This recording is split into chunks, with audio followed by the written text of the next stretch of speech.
All right, Crafty, we are on week one of the point score series. Okay, they've got work to do, but I think they're in with a pretty good chance, if you ask me. They've got a lot of people. And we are back. 2026 Tuesday night Heffron Park. We are there for round one of the point score series.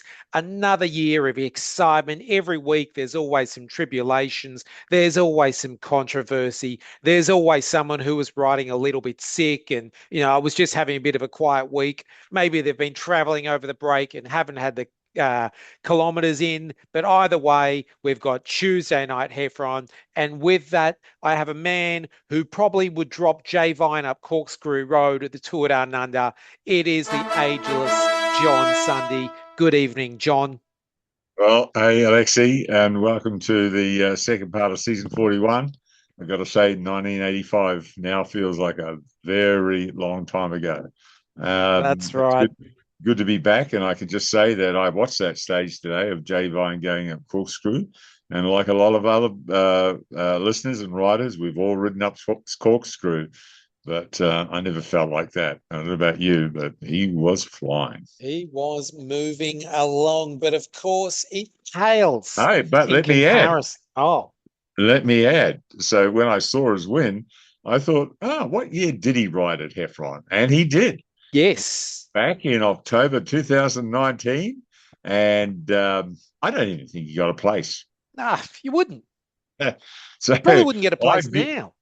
I view his win in the context of he came to Heffron, he tried like a lot of other people before him, and he didn't get his win. Hey, Cav never got his win. No, look, it has humbled many a world tour rider. And, I mean, yeah, he joins a long list of riders who have come and just been, relegated. And we saw that before Christmas, didn't we? When Daryl Impey came in, you could just see him watching the race and think, "God, I wish I'd won this race." But speaking of all our Heffron, what do you call alumni? So good to see Lucas Stevenson, a Heffron regular, in that break today in the Two Down Under. And of course, some notable performances over the Christmas New Year break in Perth with our very own Benny Coates, under 19 road champion. So it just shows for the junior riders, if you can win at Heffron, you can win anywhere. And we knew that Lucas Stevenson had that Tour Down Under potential when he won a monument a few years ago. And so I know we disappointed a number of our listeners last week when we were unable to have the podium, the trophy race rerun 2.0, which took place last week. And unfortunately, we couldn't have a podcast. Look, that was my fault completely. Unfortunately, my weekday employer had other ideas rather than me running a podcast. But we should just now reverse back. We'll go back in time. So obviously, at the very end of 2025 at the trophy race, A grade, unfortunately, had to neutralize their race when there was a crash. So unfortunately. And just on that, it's good to see Barry Bazduzzi back racing. He was involved in that fall. And it was also good to see Mike Stanton down watching racing last week. Still got his arm in a sling. But all those guys that are involved in that fall are on their road to recovery. So that's good news. But we had 5 away on that night before Christmas when the race was neutralized. And it was almost like a carbon copy, except this time we had 3 away. And they looked dangerous from the get-go. That was Jack Bennett, Lucas Stevenson, and Braden Block.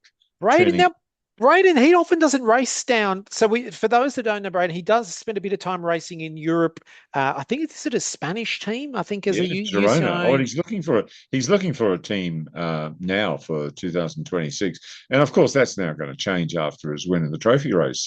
Race last week, which followed on from his form at Nationals, where he also picked up a place, second place, I believe, in the under-23 Chris. Under-23 rode a magnificent race. He was in a break of, I think, from memory, 5 or 6. He rode a very smart and Yeah, just got rolled to the line. He was very disappointed because I'd spoken to him when he got back, and he felt that was his because he'd gotten the silver in the year before. But anyway, that's all history because it doesn't matter. His name is now on forever and ever the 2025 East Trophy race. Done. Can't take it away from him. When he dusted, surprisingly, Jack Bennett in the sprint. So for those that were there, it was Lucas, and we knew wasn't going to win the sprint unless it was going to be up a 5% climb. So it was down to Braden and Jack in the sprint. I'd say 95% of the spectators saw that Jack, in his, the world's skinniest man at the moment, after his ride across Australia with, was it Harry Garside, Ned Brockman, and another character, we thought he had the legs. He's obviously just lost a little bit of that snap because Braden took a run at him. He still did pretty well, but kudos to Braden yet again. That what a clever ride. He knew he had to hit Jack from behind. They hit the straight. Lucas is leading it out. Jack's waiting, and Braden, in his own words, said to me, he just laid off Jack a few meters, took a run at him, hit him so hard that Jack just never got the chance to get on his wheel, and that's how he won it. And the result is there it stands forever and ever, and his name is on that trophy alongside some pretty good names. I mean, Liam Kelly is one name that springs to mind. Dave Earley is another one. No, there's some special names on that trophy, and I feel very pleased and very happy for Braden's result because he's a fresh name and a fresh face and a young name, and he could dominate that race for years to come, like Spurge did. Like the Spurge. And then on that, we did have a couple of other, B and C had their own individual scratch races, which certainly made for some very different racing. We had the B and C. No, they did, didn't they? Yeah, that's right. Because Victor Lopez. For the first time, because just quickly on that, we concluded the handicap race in the first trophy race before Christmas, so there was no point in doing that again, and so we opted to have 3 separate scratch races. And by all accounts, everyone loved it. They thought it was great, and I thought the results in B and C grade, I just have to refresh my memory. I'll have so you had C grade, you had the breakaway with young Sebastian Chalob went on the very first lap. Yeah, young Sebastian, 14-year-old Sebastian, out of the blocks, looked as though he had it for all money, only to get hunted down by Victor Lopez. Yes. And Victor just a little bit, too strong, obviously more mature than a 14-year-old. Yep. But big shout out to Sebastian, and also on the podium on that. Will Hope Jones. Will Hope Jones. So Mr. both the C grade podium was younger riders. Great to see. But I think it was a 3-man and almost a carbon copy in all races where there were these breaks. And so Josh Dumford, Andrew Jacobs, and Dan Forsyth, they were away in the B grade race. And I guess Dan you never sort of really thought he was going to win the sprints against the 2 stronger riders. But I was very impressed with Josh Dumford's ride and finish. And well done to Josh for taking out the B grade title. Yeah, absolutely. I think that's a format that we'll stick with later on this calendar year when we do the 2026. Is that the trophy race night will consist of 3 separate scratch races. Of course, we can't do that for the next Memorial, which is only a couple of weeks away, which is the Sunday Memorial and the Spurgeon Memorial, because they're just 2 special races that the format is more or less historically significant. And so that leads us then into this week's race, which round 1, and a funny old one. It's funny old round, but I suppose you've also got to also run everyone through, because it is round 1, how the scoring and everything works on this, because it seems that it's kind of a John Nash kind of, you need to be there with a whiteboard working out. It is. How does it work? It used to be far more complicated, because years ago we used to have a A and B grade sprint king. We used to sprint every 3 laps. So we had to work out, calculate. And they were in the days of pen and paper. Much simpler this time. So overall, the first 5 place getters go 7 points, 5 points, 3 points, 2 points, 1 point. And then we also have individual grade honours, 3 points, 2 points, 1 point across the line. So we've got 5 comps. We've got the overall, and then we have separate grade points for A grade, B grade, C grade, and the woman. And everyone who was down at Heffron on Tuesday would have noticed our new jerseys from Detour, and the riders, the riders leading their respective categories, will be wearing those in round 2. Okay. And so obviously if you are, say, for instance, Kurt Eather, who's won this week, you are now the series leader. You're also the A grade series leader. But yes, so that will can't be wear more, 2 jerseys, can't can wear, you, can't wear. Alexi? Well, you probably can. I reckon occasionally I could throw on a second jersey. Yeah, halfway through the race, just Yep. swap them over. So what happens in that case is Just like the Tour de France. just goes like to the Tour de France, our A grade second place getter would be Ollie Penny. Ollie Penny. Yeah. But, So yeah, okay. So every week now they don't get to keep those. So how does it work? They take the jersey home and wash it, and then bring it back the next week. That's ideal, and bring it back the next week, because You don't have to wash it though. You probably could, throw off a bit of a. Yeah, make we it do your have own. spare jerseys, but the plan is they wear it for the race the following week, and if luck goes their way, they can hold on to their points. They'll keep it for another week. So the jersey can change. The jersey can change, and it is also, as history has shown, one for consistency, particularly in in the B and C, who are probably unlikely to get many overall victories, and so therefore for them it is. If you can win your grade and then kind of get second or third every week, that is, look at Pongsak, another. Oh yeah, Plonksek. I think he won last year's one, didn't he? Was he C grade champion? No, Plonksek wasn't C grade. I think he got iced out in the last race, didn't he? Yeah, that's right. So just reflecting on our defending. Hey, here's something interesting too about the series. Is our defending champion from last year, Scott Law, who wasn't there on Tuesday night. Interesting decision. Previous year, Jack Bennett. Previous 2 years, previous year to that, Scott Law. Previous 3 years, Jack Bennett. Previous 3 years, Alex Nazarowitz. So we've only had 3 names on this trophy in the last 10 years. It's becoming like the Australian Open of tennis. Unless you're one of the greats. And did you notice the name that was missing off the trophy?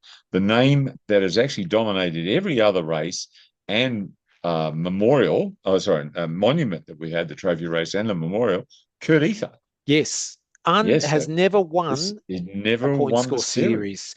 He's just cursed as the Australian track team always take him away. That's right, because he's got track commitments, he's got tour commitments. So chatting to Kurt on Tuesday night, and first of all, I've just got to say, everyone will agree that what an incredible ride he had at the Nationals, both in the crit and the road race. We knew his form was building. And he showed that his performance. Because I think he was second in the crit race, wasn't he? Yeah, third in the crit race. Third in the crit, that's right. World Tour Pros, not a bad effort.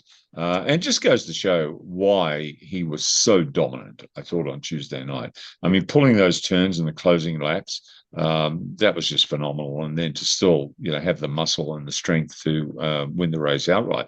But I did ask Kurt on Tuesday night, so Kurt, what's the plans? What's the race plans for the next couple of months? You're going away, you got track commitments, and he's basically here.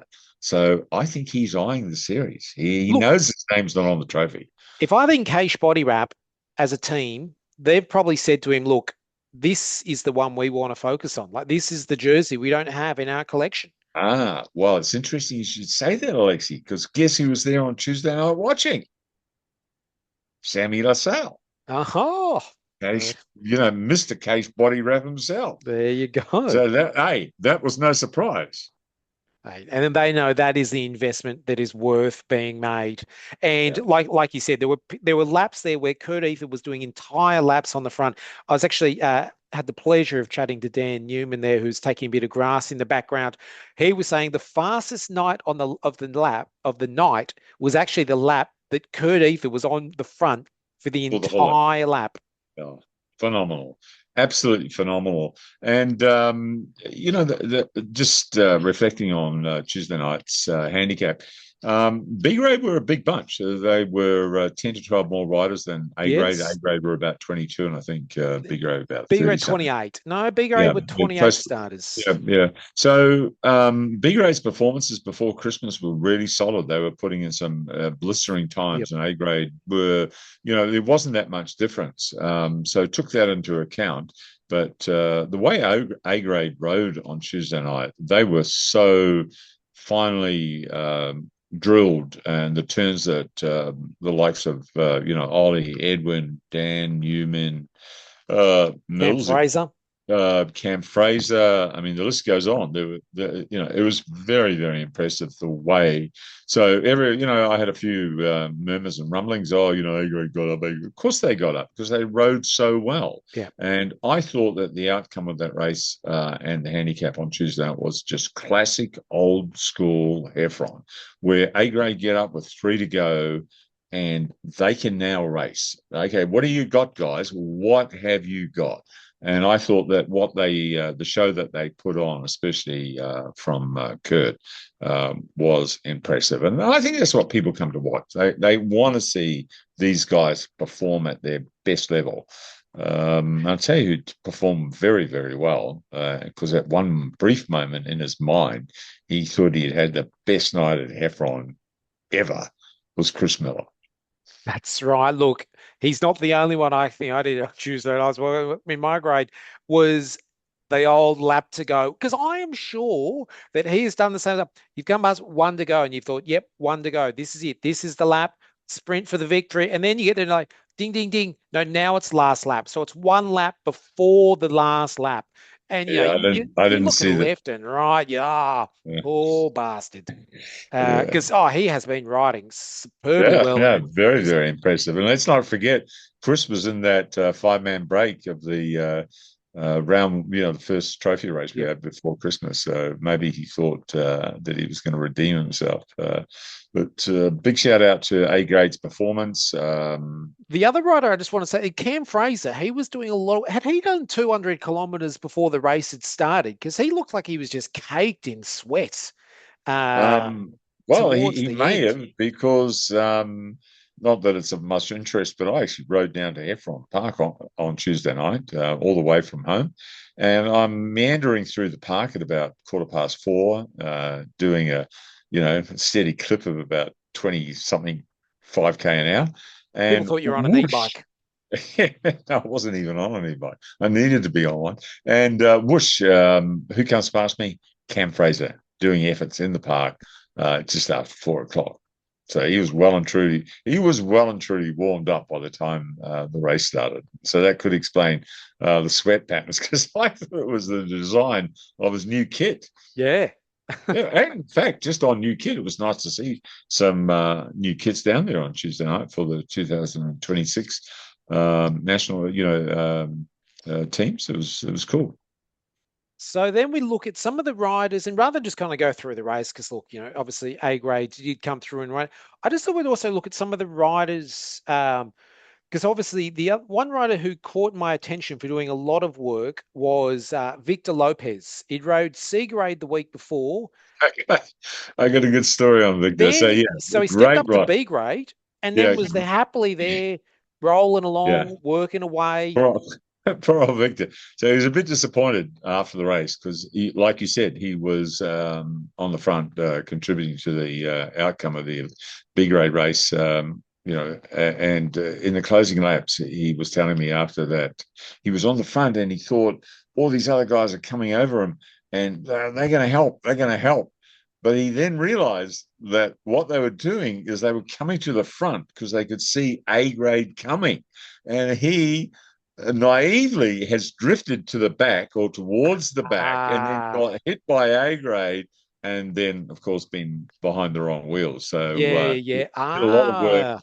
And I did try and explain to Victor on the way home, as we were riding down Anzac Parade. I said, well, Victor, the thing is, you got to keep the eyes You got to watch what's happening. Where are A grade? On what corner? When are they going to catch us? What do I need to do between now and when they're going to catch us? So he was very excited to hear all that, and he took it on board. And I think that's his new incentive for next week. So I think we'll see him do much better. Right, rightio. And then we obviously had Joel Xuerub. He got the big B grade victory. What a great ride from Joel. Here's a guy who was active for many years when he was a lot younger. I'm going to say 10 or 12 years ago, disappears, takes up running, comes back to cycling. Only, I'm guessing 2 and a bit seasons ago. And it's amazing when you see someone come back to racing after a long layoff, how out of sorts they look. He's changed all that. And as I said in my race report, I think he set his win on Tuesday night, by the way, 8th overall behind the A graders. So well and truly inside the top 10. He set the benchmark for B grade. Okay, well then setting the benchmark right was perhaps the best junior performance, like Rab Drummond. Rab was behind him. He might say, I think I'm Rab not was a junior, but you look like a young bloke to me. He was. He's under 19, so he picked second, up the second in B, and third was Andrew McAfee there of Centennial. Yeah. So Andrew, another Centennial Park rider, and the reason I'm pointing out Joel's potential in B grade is he's obviously got the support of the Centennial Park squad behind him. Andrew Jacobs was there on Tuesday night, being Glastonbury was. Yeah. I think he might have pulled up early. So they've got a good squad, and they get likes of Tommy Hyde back down there and a few others. So I think that Joel is going to be very hard to beat. Well, he's my pick for. Okay. For you're making it very. It's because early. I'm going early. Look, it you've could got to all go. change. No, you look for a season. Yeah, look, he'd certainly get the team support. I feel like B grade just seems to be lacking that little bit of cohesion that they had last year, where you really had. And I think the whole grade, there seems to be too many people going, we'll let the Hydra play in the Centennial Park guys. Well, part of the reason for that is those rides, their better performances before Christmas were when there were big numbers from more members of those squads. And of course, as everyone knows, this week is TDU week. So numbers were down a little bit on Tuesday night than what we would normally have, up to sort of 25 less than what we'd normally have on the track. So just the smaller numbers, and you're right. B grade kind of lacked the massive momentum that they were displaying before Christmas. But I think they'll change. Every week's a new week and a different week. Nice night on Tuesday night, clear conditions, southeasterly blowing across the track. So I'm sure we're going to get some northeasterlies and some tough conditions. It wasn't brutal wind conditions, and that probably then leads me to our next characters. I'm kind of working my way through the list. I'm just going to keep peppering you with these questions. Bailey McGarry. Now, I reckon you're going soft in your old age, because I don't think he hasn't raced a C grade. And his first race at Heffron was into a B grade race. Now, for those that don't know, Bailey is, I don't think he'd be sick. Is he 16? No, he's not that old. Bailey, but Bailey is you got to take into account, Alexi, this is a science. The whole. All right, let me see you wheel this one back in. It's pretty straightforward. I've watched Bailey since he was about 10. He's probably only 11 now. No, he's older than that. And he races every Saturday in Randwick's Heffron Saturday race program. And I've watched him come up the grades. He's very accomplished and very skilled. Also followed his results at state rides, and it was good to see him finish B grade in the trophy B grade race previous week, and he won first junior. But on Tuesday night, the outcome of the race, when A grade get the chance to really drive it, it tells me more about what riders can do, because when you get caught on the last lap, everyone kind of finishes together. I got 8th. I got 7th. But on a night like Tuesday, only less than 20 were in the front group. And you look to see the riders that are there, and then you look to see the riders that you thought that could have been there that weren't there, that just didn't have the strength, the power to hang on. And unfortunately, Bailey got caught up in that, but he still finished. Yeah, he still finished. I think he Yeah, was yeah. 13th overall in B grade.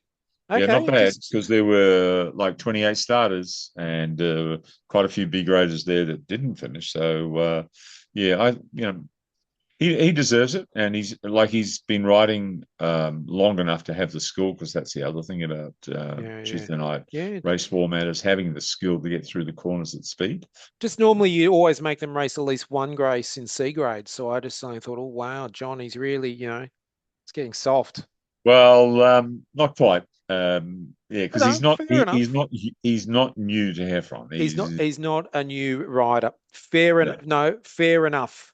So then, of course, just to wrap up B grade. So, like we said, we had first place Xuerub, Rab Drummond, and Andrew McCaffrey were our 1, 2, 3. A grade, and we obviously will come to C grade, was first 3 over the line: Kurt Eather, Ollie Penny, and then Brad and look Mills. who's in third. Look who's in third. How did we skip the hardest man in cycling? No, we're getting to that. Oh, we'll get that. Okay, so then we're getting to that. We'll get to because that one. I'm trying to think of the week when he was on the sideline, as I was standing on crutches and he was sitting in a wheelchair. Yes, and I don't think it was as long as 6 weeks ago. It would have been the first or second week of December, because we kind of raced we raced the 16th of December, I think. So then we would have had the 9th. Maybe it was like the 2nd or something of December. Yeah, it was about the second. So, what a performance. To be able to get out of the wheelchair, to walk, to get on your bike, because you've got to get back to at least some semblance of form that you had before you had your fall. Not only has he done that over the Christmas holiday break, because I know he did quite a few long miles and got some form back, but to be able to compete at the speed at which A grade were riding on Tuesday night against guys who have been at sort of national titles, like Kurt, Cam Fraser, and then get third. That's impressive. That is just seriously unbelievable, right? I take 2 weeks off and just go and eat, but and I know how much form you lose. So, the fact that he was able to do that, it's never too early in the day to have cake. Never too early. And that, of course, then moves us to our C grade performers. So the winner on the fastest mountain night was Bryce Waters of Randwick. Well done, Bryce. He will now be wearing the leader's jersey for C grade. Make him a marked man. That's the other thing about wearing that jersey. Everyone knows who you are. Unfortunately, I think for a lot, it's right. It means that once you're wearing that jersey, people expect you, hey, mate, if you want us to get ahead, you got to be doing some turns. So all of a sudden, you've also become the pack horse. But so he rode very well. I also just want to call out, look through here. I looked through the finishing line. Well, first of all, the man who came second was Bruno Stefanelli. Wow. Yeah, so Bruno's been down a couple of times previously, and it was good to see him back. I thought he had a really good ride, actually. He had a fantastic ride. Yeah. Selfless, big turns, rode well, good vision. He said after the race, he just got a little bit lost there about who was ahead and who wasn't when the catch got made, because it was a chaotic catch. You had when C grade got caught coming down the straight, you had riders coming up the left and the right-hand side trying to weave their way through. And so I think a lot of us suddenly lost just track of who was where, because you're watching Edwin coming on your left and you had Dan on your right. And all of a sudden you were like... Dan was not only on the right, he was almost over in Bunnerong Road. That's right. So Bruno, Dan, maybe we can just try and keep the wheels on the concrete. He was doing fine. And then you had Gareth Collins in third as well. So, very surprising. Gareth back. So I saw Gareth's name pop up on the entry list for Tuesday night. I thought, that's a while. I haven't seen him all year. And I think it was like a year and a half since Gareth had raced. But Gareth is always pretty consistent with his riding and his racing. And so, yeah, I wasn't too surprised to see his result. I was pretty impressed with that. I thought the only person who didn't make it to the finishing line but deserved to be there in the finishing line, and I would have had him as top five, one of the top five C graders tonight, was Johnny Kolovos. He Yeah, rode. put in. Yeah, He's doing well. He's riding very strong.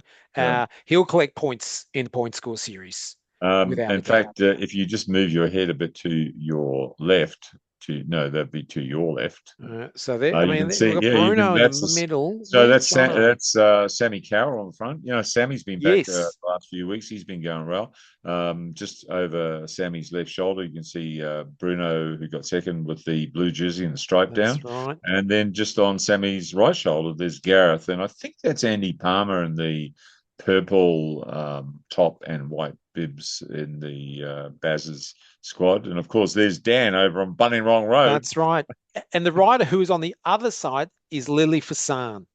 And she was the top female in C grade. She was the top Keira female. Will, of course, as always, old, reliable Keira. I mean, it's amazing when you call her old, reliable Keira. I mean, she's. I don't know where you get that on. I know, but it just shows how long she's been racing at Heffron and the results. But yeah, so we had Keira was our first female over the line, followed by Lily Fasan. The Iron Chef was certainly delivering, and I think, to be honest, I almost think it's better for Lily at the moment to be racing back in C grade because she's doing a hell of a lot of work there.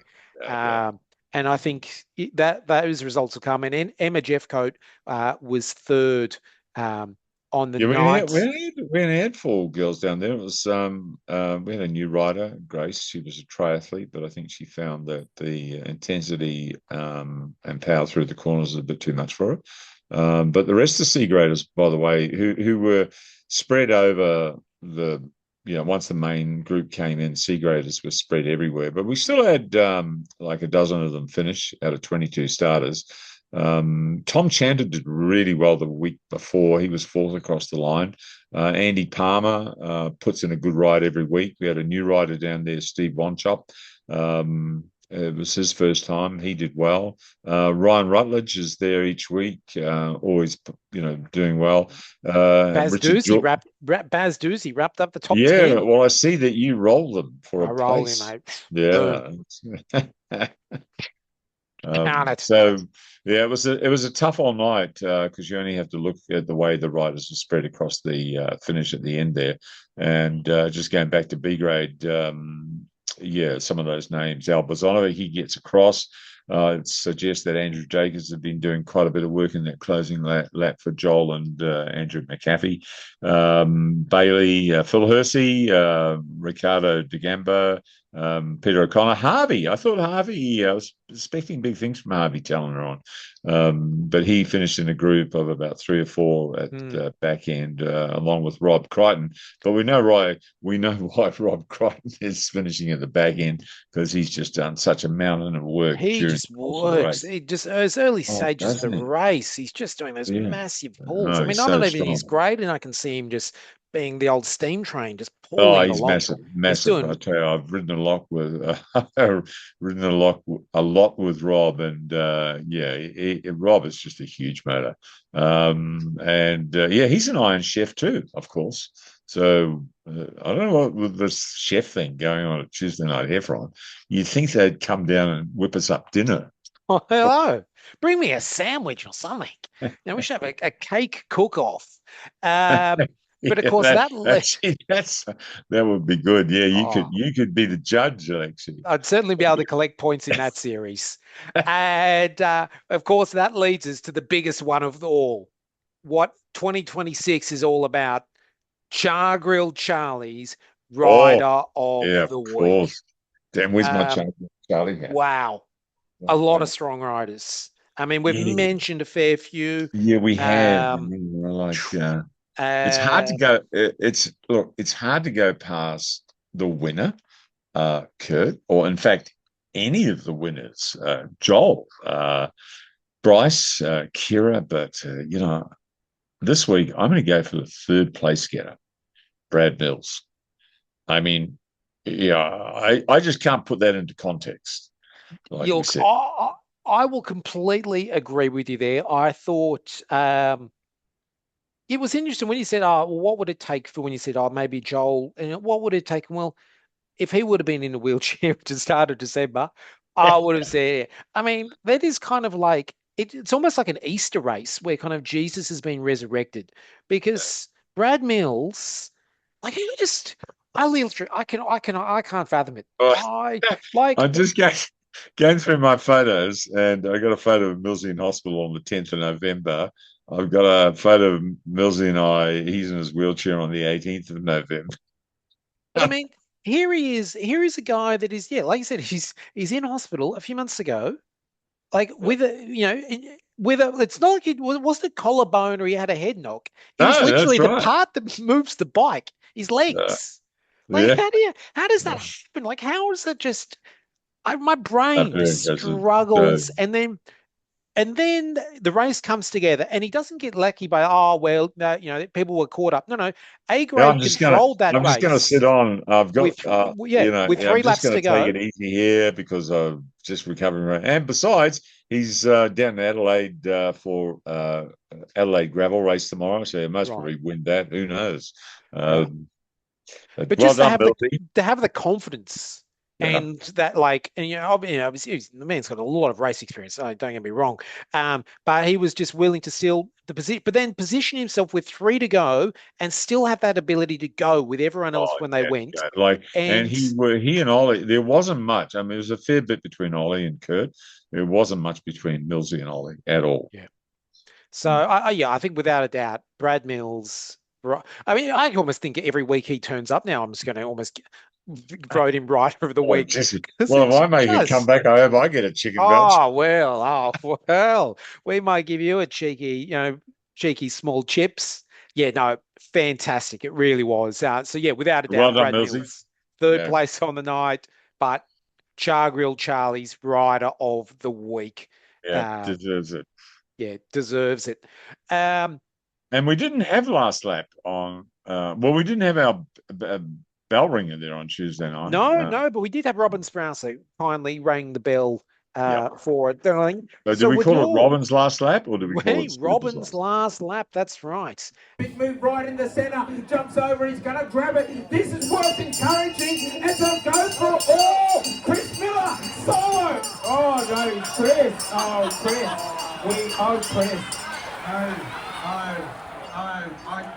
Angus, you talk. I don't know what to say.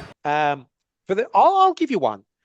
If you're a rider who is constantly rolling turns in the race, and you're rolling back after doing your turns to say fourth or fifth wheel, Yeah, and in that fifth place is a rider who isn't rolling turns, and they know they're not going to roll up and roll turns. Do you think it's the right etiquette that you should let that rider have that wheel so that they can absolutely, keep working? Yeah, absolutely. that's what Yeah, I thought. yeah, Yeah, that's what I absolutely. No thought. question about it. No question about it. Some But people have just got to realize that etiquette there of let's keep the bunch moving. Um, I'm not going to name names. Someone asked me the question on Tuesday night about whether they should, and I was like, well, I will put it to the great minds of yeah. Tuesday Night Heffron. So what are your early thoughts, John? You're thinking at this stage, are you thinking Kurt is going to be the fastest man alive Well, and top point scorer? if Kurt's here, which the indications are that he will be for the majority of races, I know he's going to have his eye on the Memorial race in 2 weeks' time. He's going to be hard to beat. Yeah. Of course, A grade have got to get up, but after Tuesday night's A grade performance, if they've got that core of 10 or 12 riders that are consistently rolling turns, and you need that horsepower, and Yeah. we may or may not see the likes of Mick Cupid was back on Tuesday night. Yeah, another man suffering Like such. when you've got the likes of Mick Cupid in there and Cam Fraser, Edwin Brits, Riyadh never wanted to shirk. Phil Lucas, always puts in. And in fact, I thought he was taking the last lap flyer there. I was one to go when Chris Miller came flying off his wheel to claim the win, which only lasted for a few seconds. Yeah. Well, he won the one with one lap to go. fair point. Maybe we should give that prize away. I also think Ollie Penny's riding bloody well. He's a strong man. Just a matter of time. I said that before Christmas. I was really surprised that he didn't get his win before Christmas. So that's coming, absolutely. Yeah. Whether it's a night that Kurt's there or not, I don't know, but it's definitely coming. He's certainly good enough to win on any night. So that'll be good to see. Yep. And so entries are open. So next week we should almost have the full squad back. Yeah. So we'll have it's 2 more rounds and then a monument. We got next week for round 2. Then we got the memorial race on the 3rd of February, and then it's full steam ahead. 6 weeks in a row for the remaining rounds, and of course, none of this would be possible without our very kind supporters, our Lambris Property, Sydney City Skoda, our very good friends at Case, who give away the vouchers each week, our official apparel supplier Detour. It's really great to have these people on board, and of course the race wouldn't be possible without all the support from the crew that set up each week. So just want to mention all of them and thank them for their continued efforts, and also a special mention to Cal Jenner from Albion Cycles, who's now contributed a special women's prize each week for first, second and third woman. So it'd be good to see some more girls coming down. We had a great turnout in the scratch races. It was a bit quiet on Tuesday because I think they're all down in Adelaide trying to influence their way around the pros. So girls, forget the influencing. Just, come down to Heffron, race. And so with that, of course, Buncher is now open for round 2 of the point score series. We look forward to seeing you all on Tuesday. Who thought 2 men could sit around and just talk so much about one race? It'll be another massive episode of the podcast. We hope you've enjoyed watching it. We know you've enjoyed the photos from Richard Scriven and some of the videos. Greg McCarthy. They're all up on the Facebook page. But as always, they do a wonderful job. With that, John, I'll let you lead us out. See you next Tuesday. The front there. You can see the field now. They come into the final straight. Have a look at them over there, hugging the left-hand side. Big lead up from Gwyn Evelyn. He's looking to get Ollie Penny as far up as he can. Ollie Penny towards the front. Here comes Kurt Eather though on the left-hand side. Kurt Eather storming down the left. Is anybody going to challenge? Kurt Eather, he's flying. He's going to get there. Point score round 1. Thank you very much. Kurt Eather takes it out.